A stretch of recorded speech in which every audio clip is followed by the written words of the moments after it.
turned it back on and it came up in the rear camera. It's the rear camera right there. So I don't like that.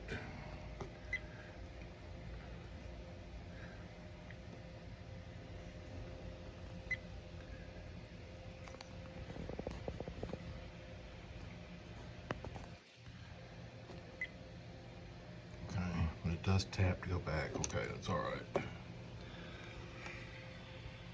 It does take good video.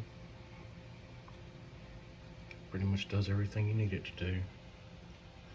What I don't care for is the mount. It's not 360. They have it designed so it goes on your window. I wanted to put this on my dashboard, and I'm not going to be able to if I use this mount. I'm going to have to make another mount for it because I don't want it on my window. But just so you know, the mount is not 360.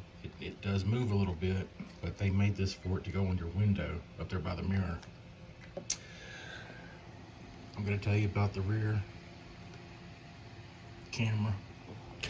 If you want the flip and the mirror options in the settings, they only work when the rear camera is plugged in. This is the flip. I got it turned off right now. And here's the mirror. I've also got that turned off. I'm going to turn it on. I hadn't planned on using the rear dash or the rear camera, but I do want the flip. So the only way the mirror and flip is going to show up on your menu is if you have the rear camera plugged in, which I do. Another thing I'm having trouble with is when I unplug the power source. I noticed when I came back today, I had to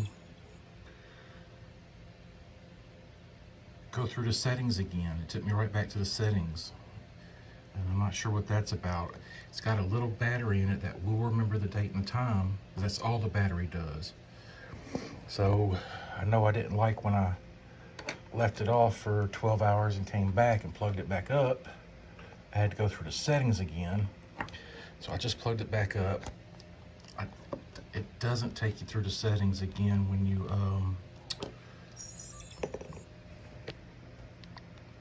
plug it right back up. So maybe it was just a fluke, I don't know. I do like the power on and off button. It's right here, okay? So you can turn it off manually, which I am fixing to do. There you go. All right.